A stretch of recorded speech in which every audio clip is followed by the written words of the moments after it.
جو امور متکثرہ کا منشأ انتزاع نہ بن سکے تو اس کے اجزائے انتزاعیہ نہیں نکل سکتے. لیکن اگر کوئی ایسا امر ہے جو خارج میں اپنی ذات کے اعتبار سے بسیط ہونے کے باوجود امور متکثرہ کا منشأ انتزاع بنتا ہے تو ایسی صورت میں اس سے امور انتزاعیہ اخذ کیے جا سکتے ہیں اور اس سے امور متکثرہ کا انتزاع کرنے کے بعد اس کے اجزائے انتزاعیہ نکالے جا سکتے ہیں. تو اجزائے انتزاعیہ کا بطلان کب ثابت ہوگا؟ جبکہ یہ ثابت کر دیا جائے کہ خارج میں پایا جانے والا امر واحد بسیط بالذات کسی امور متکثرہ کا منشأ انتزاع نہیں بنتا ہے. اگر یہ بات ثابت کر دیا جائے تو ایسی صورت میں اس سے امور انتزاعیہ کا اس بات یہ جو ہے وہ باطل ہو سکتا ہے، امور انتزاعیہ باطل ہو سکتا ہے. تو اسی کہا کہ رہ گیا اس کا غیر، تو یہ باطل ہوگا اس وقت جبکہ یہ باطل کر دیا جائے. کیا باطل کر دیا جائے؟ امر واحد کا کے ہونے کو باطل کر دیا جائے. کون امر واحد؟ جو خارج میں وسیط ہے. کیا باطل کر دیا جائے؟ کہ وہ امر واحد جو خارج میں وسیط ہے اپنی ذات کے اعتبار سے امور متکثرہ کے انتزاع کا منشا بن رہا ہے، اس کا بننا باطل کر دیا جائے. یعنی سیدھے لفظوں میں یہ کہہ لو کہ اگر ہم پہلے یہ باطل کر دیں کہ امر واحد بسیط فی الخارج امور متکثرہ کا منشا بننے کی صلاحیت نہیں رکھتا، اس سے امور کثیرہ منتزع نہیں ہوتے، اگر یہ ہم جو ہے وہ ثابت کر دیں ہے نا کہ امور متکثرہ کا منشأ انتزاع امر واحد ہے نا بن سکتا ہے نا، بن سکتا ہے، تو اس کو باطل کریں یعنی نہیں بن سکتا. کیا کہیں؟ سیدھے لفظوں میں کیا کہیں گے آپ؟ اس سے تو عبارت سے جو ہے وہ اس میں پڑ جاؤ گے گھپلے میں. اب میری سنو، تو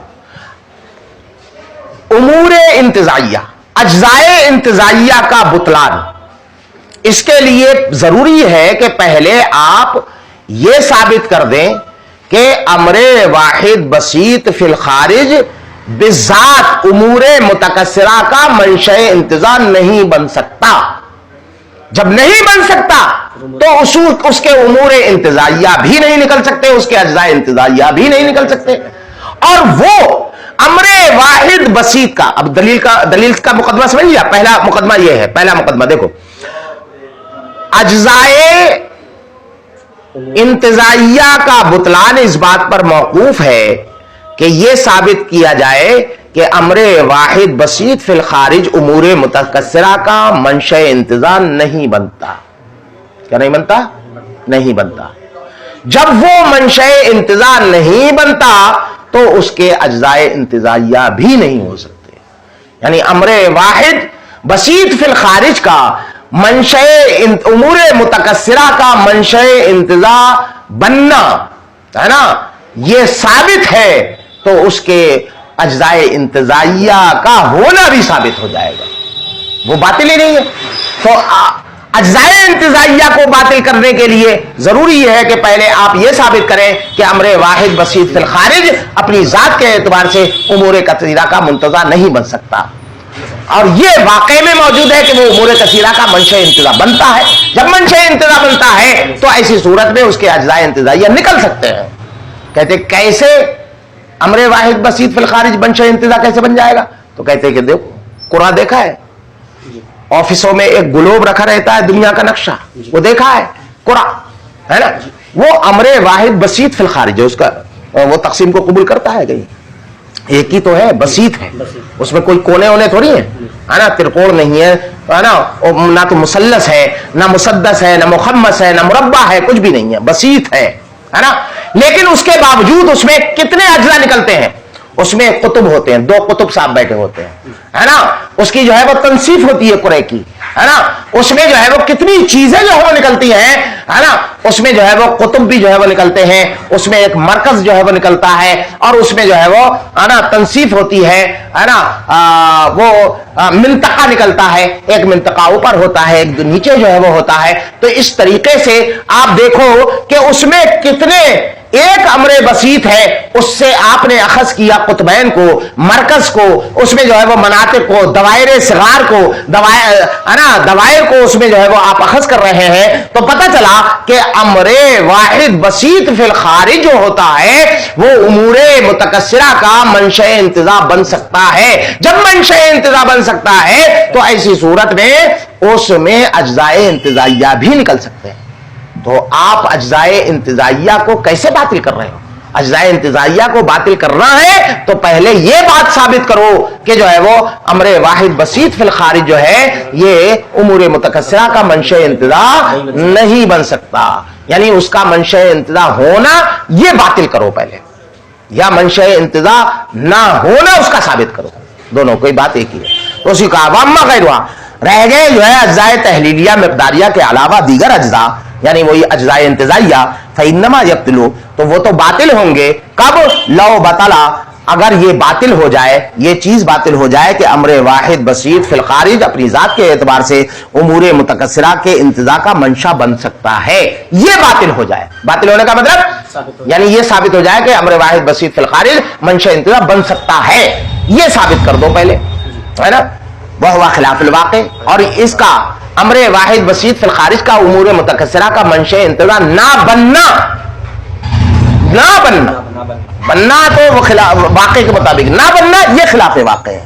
کما بینا فی مقام آخر, جیسا کہ دوسری جگہ میں اس کو ہم نے بیان کیا. آگے ایک بحث آئے گی جس میں گلوب رکھ کے میں تم کو سمجھاؤں گا کہ اس امر واحد بسیط فی الخارج سے کتنے امور متکثرہ کو ہم نے اخذ کیا, دو قطبین کو اخذ کیا, صغائر کو اخذ کیا, صغائر کبار کو اخذ کیا, ہے نا, مناطق کو جو ہے وہ منطقہ اس کو جو ہے وہ ہم نے اخذ کیا, مرکز کو اخذ کیا. تو کتنے مفہوم, کتنے امور جو ہے وہ اس سے حاصل ہو رہے ہیں, ہے نا.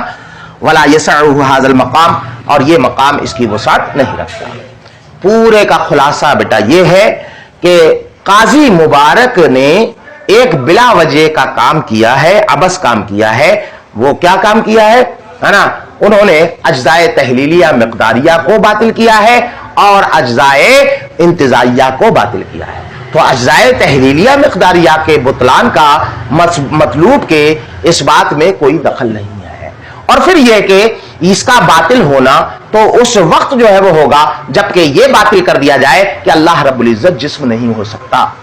جسم نہ ہونا اس کا یہ جو ہے وہ ہے نا کسی منطقی دلیل سے, مضبوط دلیل سے اب تک ثابت نہیں ہو سکا. اب رہ گیا کہ یہ باطل پھر کیوں مان رہے ہو تم؟ تو کہتے کہ ہم اس وجہ سے مان رہے ہیں کہ شریعت نے اس کو باطل مانا ہے, اور اس وجہ سے مان رہے ہیں کہ فلسفیوں نے بھی اس کے بطلان پر دلیل قائم کی ہے نا. اسی طریقے سے اجزائے انتزاعیہ کے بطلان کا انہوں نے بلا وجہ کا کام کیا ہے, جبکہ اجزائے انتزاعیہ کا بطلان تو اس وقت تک نہیں ہو سکتا جب تک کہ یہ ثابت نہ کر دیا جائے کہ ذات واحد بسیط فی الخارج یہ امور متکثرہ کا منشا نہیں بن سکتی. حالانکہ یہ خلاف واقع ہے چیز کہ امر واحد بسیط فی الخارج یہ جو ہے وہ اپنی ذات کے اعتبار سے امور متکثرہ کا منشأ انتزاع بنتا ہے. اس لیے قاضی مبارک صاحب سے ریکویسٹ ہے, اپیل ہے کہ وہ اس طریقے کا کام نہ کریں, ہے نا. یہ بلا وجہ کا کام کر کے لوگوں کو نہ الجھائیں.